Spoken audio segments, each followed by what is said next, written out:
तो जैसे कि आप लोग जानते हैं कि इस वीडियो में मैं 9th स्टैंडर्ड का मोशन चैप्टर पढ़ाने जा रहा हूँ, रेस्ट एंड मोशन। तो क्या होता है मोशन और क्या होता है रेस्ट पोजीशन, क्या होता है किसी पार्टिकल का। कोई भी पार्टिकल जब रेस्ट में है तो हम कैसे जानेंगे, हम कैसे कहेंगे कि ये रेस्ट में है। कोई मोशन में है तो कैसे कहेंगे कि ये मोशन में है। तो बच्चा पार्टी, चलिए शुरू करते हैं। कोई भी यदि आदमी पूछता है आपसे, कोई भी पूछने वाला पूछता है कि कोई बॉडी रेस्ट में है या मोशन में है, तो सबसे पहला क्वेश्चन आपका होना चाहिए कि फ्रेम ऑफ रेफरेंस क्या है, मतलब किसके रिस्पेक्ट में हम देख रहे हैं। जिसके रिस्पेक्ट में देख रहे हैं उसी के रिस्पेक्ट में हम उसको बोलेंगे कि रेस्ट में है या मोशन में है। जैसे मैं आपको कुछ बताऊं, हम खड़े हैं, सिंपल लैंग्वेज में सीखेंगे। हम खड़े हैं, बस जा रही है, तो हमारे रेस्पेक्ट में बस जा रही है, मतलब कि मूव कर रही है वन पोजीशन से दूसरी सेकंड पोजीशन अनदर पोजीशन तक वह मूव कर रही है, तो वो मोशन में है। लेकिन हम बस में बैठे हुए हैं और बस चल रही है, तो हमारे बाजू वाला ड्राइवर, बस का वो पूरा कंडीशन वो चेंज नहीं हो रहा है, उसका पोजीशन चेंज नहीं हो रहा है, तो वे सब के सब रेस्ट में है। लेकिन वहीं जो दूसरा किनारे पे खड़ा है, रोड के किनारे, वह देख रहा है उसके सामने से बस जा रही है, तो मतलब हम भी जा रहे हैं, तो हम मोशन में। समझे क्या? तो फ्रेम ऑफ रेफरेंस बहुत ही जरूरी चीज है ना। इस चैप्टर में सबसे इंपॉर्टेंट चीज है डायरेक्शन एंड मैग्नीट्यूड। इसके अकॉर्डिंग देखा जाए तो कोई भी क्वांटिटी को दो पार्ट में हम लेके चल सकते हैं। आपके स्टैंडर्ड में हम दो पार्ट में लेके चल सकते हैं, vector quantity, scalar quantity, and थोड़ा सा हायर स्टडी में जाइएगा तो टेंसर क्वांटिटी भी होती है, बट हम वेक्टर एंड स्केलर की बात करेंगे। तो क्वांटिटी दो टाइप की होगी, वेक्टर, यहीं पे मैं बताना शुरू करता हूँ आपको, एंड स्केलर। शॉर्ट में आपको कैसे अच्छा नॉलेज मिल जाएगा देखते देखते, आप ये देख सकते हैं। वेक्टर क्वांटिटी, जो भी क्वांटिटी मैग्नीट्यूड प्लस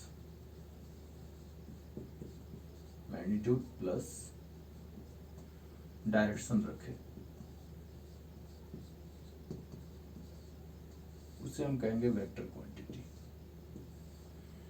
अब जैसे कि कोई स्ट्रेट लाइन पे मूव कर रहा है, स्ट्रेट लाइन है, डायरेक्शन है, तो वेक्टर क्वांटिटी हुआ। बट इसमें केवल मैग्नीट्यूड रहेगा,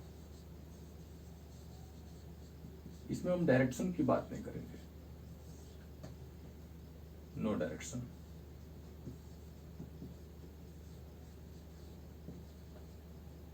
ये रहेगा, ये नहीं रहेगा, इसलिए मैंने लिख दिया आपको नो डायरेक्शन। गुड। तो वेक्टर क्वांटिटी में हम कोई भी क्वांटिटी के ऊपर एक एरो का निशान देते हैं, एरो देते हैं, बट इसमें कुछ नहीं होता ऐसा। जैसे वेक्टर क्वांटिटी को लिखना है वेक्टर v x, तो हम वेक्टर को वहां पे दिखाएंगे। जब एरो हम बनाते हैं तो ये हेड पोजीशन होता है और ये टेल। इससे आगे हमें कुछ ज्यादा नहीं जानना है इसमें, बट इसके अकॉर्डिंग देखा जाए तो चेंज इन पोजीशन दो टाइप के होंगे। आइए थोड़ा सा उसके बारे में देखते हैं, आपको लेके चलो। दो पोजीशन है, आप phase 1 phase 2, station 1 station 2, position 1 position 2, जो भी कहना चाहे आप कह सकते हैं।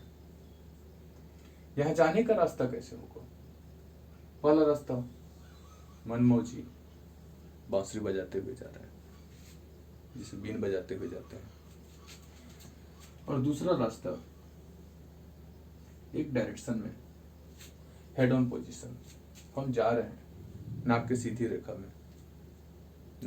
रेखा में, वही बस। तो ये ए और बी हुआ, तो इसे हम कहेंगे यहां से वहां जाना, क्या कहेंगे इसको? Displacement x. Vector x displacement कहेंगे। और ये जो डिस्टेंस हम कवर कर रहे हैं, डिस्टेंस तो मैंने बोल ही दिया, बट ये जो हम कवर कर रहे हैं इसे हम कहेंगे डिस्टेंस, इसे कहेंगे डिस्टेंस, और इसे कहेंगे डिस्प्लेसमेंट।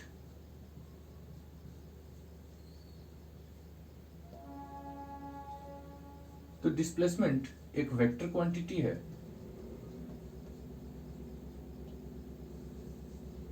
और डिस्टेंस एक स्केलर है। ठीक है, तो स्केलर क्वांटिटी और वेक्टर क्वांटिटी यहां पे हमने समझ लिया।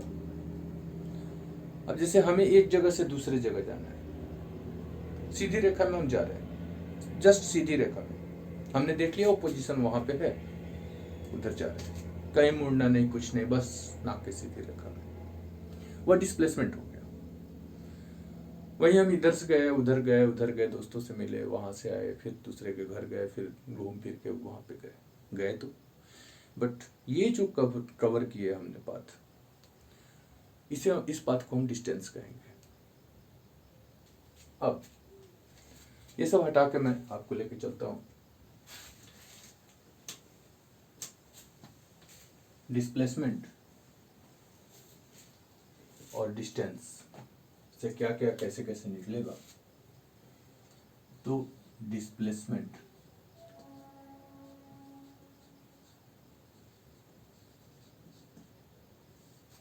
और डिस्टेंस,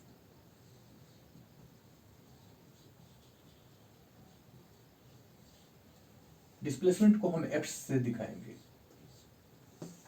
और इसको ट्रेंड है एस से दिखाएंगे।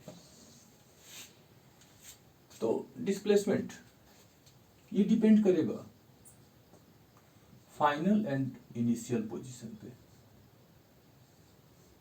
एंड इनिशियल पोजीशन ये डिपेंड करेगा, डिपेंड्स ऑन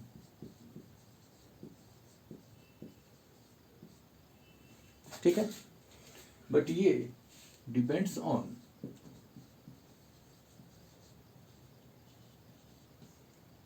पाथ, पूरे पाथ पे ये डिपेंड करेगा। ठीक है, अब एक जगह से दूसरे जगह जाते हैं तो हमारा क्या हो जाएगा, ये डेल्टा एक्स मतलब difference between 2 point, X F minus X I, final position minus initial position. कोई डिफरेंस निकालते हैं तो क्या होता है, बाद वाला माइनस पहले वाला, तो फाइनल माइनस इनिशियल। और ये जो है ये टोटल पाथ का लेंथ दिखाएगा। तो S equal to length of path, simple ऐसे लिख देते हैं, लेंथ ऑफ पाथ समझाने के लिए। ठीक, अब जरा हम ये देखें कि डिस्टेंस हो या डिस्प्लेसमेंट, इसमें कुछ टाइम तो लगेगा ना, टाइम तो हमेशा चल ऑनवर्ड है ना, तो टाइम लग रहा है। देन इससे हमारा एक निकल के आता है क्वांटिटी वेलोसिटी। वेलोसिटी क्या होगा, जिसको हिंदी में ऐसे कहते हैं वेग, लिख दो वेग, हिंदी हमारी मातृभाषा है।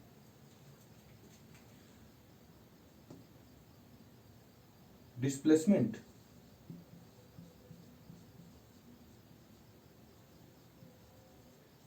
अपॉन टाइम,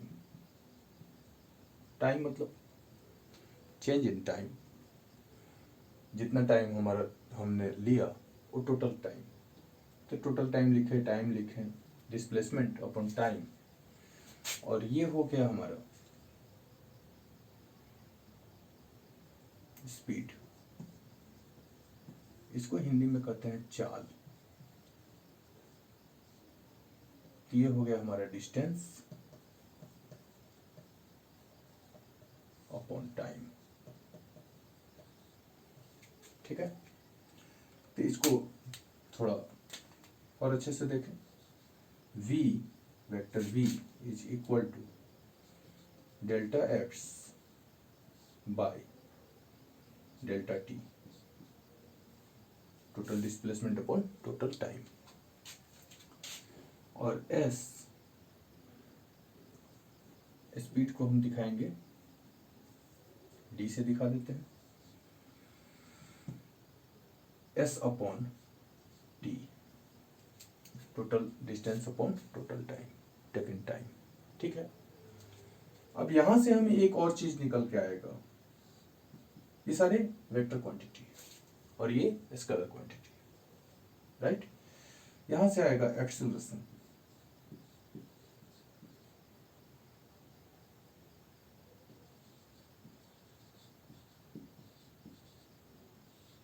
इसको हिंदी में कहते हैं त्वरण।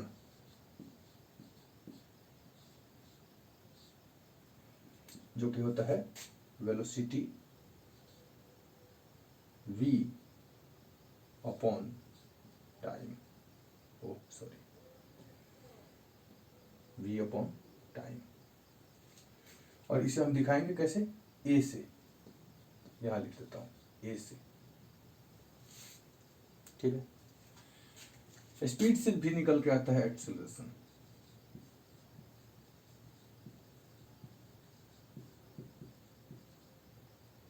Acceleration is equal to D by T. ठीक है, अब इसके यूनिट एंड डायमेंशन पे चलते हैं, तो यूनिट पे चलते हैं हम। डिस्प्लेसमेंट का यूनिट और डिस्टेंस का यूनिट लेंथ का मीटर होगा, मीटर किलोमीटर, तो मीटर किलोमीटर। ठीक है, इसका भी मीटर और किलोमीटर। बेसिकली हम मीटर पे ही ख्याल करते हैं क्योंकि मीटर ही ऐसा यूनिट है। तो मीटर, अब मीटर अपॉन टाइम क्या हो गया, मीटर पर सेकंड, जिसको हम ऐसे भी लिखते हैं मीटर पर सेकंड। और वहीं यहाँ पे आए तो वेलोसिटी का क्या है, metre per second upon second, तो ये हो गया metre per second square, right. Same here, metre per second या मीटर पर सेकंड ऐसे लिख सकते हैं। और इसके लिए हमारा हो जाएगा मीटर पर सेकंड स्क्वायर, ये एक्सेलरेशन का यूनिट हो गया।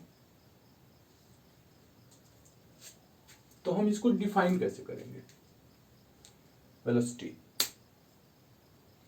Change in displacement with respect to time is known as velocity. Change in displacement with respect to time is known as velocity. Change in distance, total covered distance with respect to taking time is known as speed.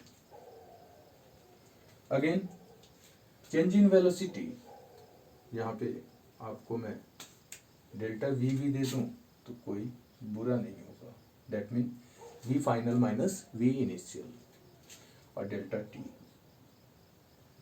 तो change in velocity with respect to time is known as acceleration. और यहां हो जाएगा change in speed with respect to time is known as acceleration, right. तो आपने देखा rest and motion, frame of reference, position जैसे जैसे चेंज होता है वैसे वैसे हम बॉडी को कहते हैं कि मूव कर रहा है, दैट मीन मोशन में है with respect to their frame of reference. उसके बाद हमने देखा वेक्टर एंड स्केलर, जिसमें मैग्नीट्यूड एंड डायरेक्शन होता है, एंड स्केलर में केवल मैग्नीट्यूड होता है। उस पर डिपेंडेंट हम देखें, एक ग्राफ भी दिखाया मैंने आपको, जिसमें ये मैंने बताया कि स्पीड क्या होता है, दैट पाथ इज डिस्टेंस क्या होता है, तो that path taken is known as distance. And displacement क्या होता है, और डिस्प्लेसमेंट किस चीज़ पे डिपेंड करेगा, तो फाइनल एंड इनिशियल पोजीशन पे। Distance depends on path, delta X is equal to X F minus X I, that mean final position minus initial position, बाद वाला माइनस पहले वाला। उससे हमारा निकला वेलोसिटी, वेलोसिटी से निकला एक्सेलरेशन, और इससे निकलता है स्पीड, स्पीड से निकलता है एक्सेलरेशन। तो आज हमने आपको बताया उसके जितने भी चीज़ सबसे पहले आते हैं, वेलोसिटी क्या है, स्पीड क्या है, डिस्प्लेसमेंट क्या है, डिस्टेंस क्या है, एक्सेलरेशन क्या है। देन इस कॉन्सेप्ट को समझिए, अपने से नोट्स बनाइए। नोट्स बनाते हैं तो अक्सर ये होता है कि हम जितना याद करते हैं कहीं से, जब लिखने बैठते हैं तो उसको समराइज करके बहुत कम में लिखते हैं।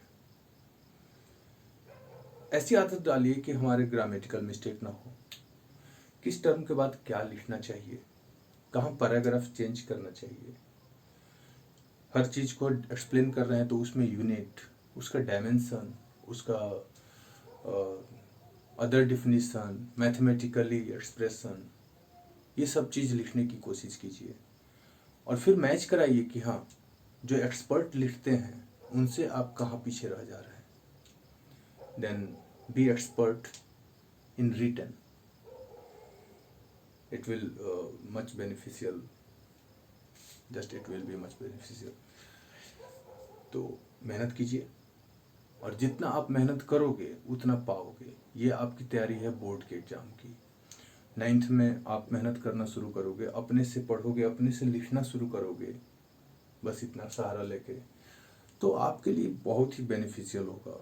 हमारा मानना है कि यदि आप लिखते लिखते आदत लग जाएगी तो आप बहुत कुछ कर सकते हैं। ठीक है, तो नेक्स्ट वीडियो में आपको average speed, average velocity, instantaneous speed and instantaneous velocity बताऊंगा, यूनिफॉर्म नॉन यूनिफॉर्म मोशन बताऊंगा, राइट। और आगे हम लोग बढ़ेंगे कुछ न्यूमेरिकल्स पॉइंट पे भी। तो इस वीडियो के 3 पार्ट या 4 पार्ट भी हो सकते हैं, आएंगे आपके पास इस चैप्टर से रिलेटेड। और आपको कोई भी प्रॉब्लम हो, ऐसे नोट्स की ज़रूरत हो, तो बहुत सारे इंटरनेट पे नोट्स मिलते हैं, बट यदि आपको हमसे चाहिए तो व्हाट्सएप पे डिस्क्रिप्शन है, आप व्हाट्सएप कर सकते हैं हमको। But one and only thing कि पढ़ो, पढ़ना बहुत ज़रूरी है। दूसरे और हमारे बीच में क्या सोच है, हमारे सोच का डिफरेंस क्या है, ये हमारा पढ़ना देता है। हम पढ़े लिखे रहेंगे, समझदार बनेंगे, तो ये ज़्यादा फायदा करेगा। बल विद्या बुद्धि विवेक, बल विद्या बुद्धि विवेक। पहले बल आना चाहिए, उसके बाद विद्या, उसके बाद बुद्धि काम करेगी, उसके बाद विवेक। अपने विवेक से आप, अपनी समझदारी से आप फैसला ले सकते हैं। Okay, thank you.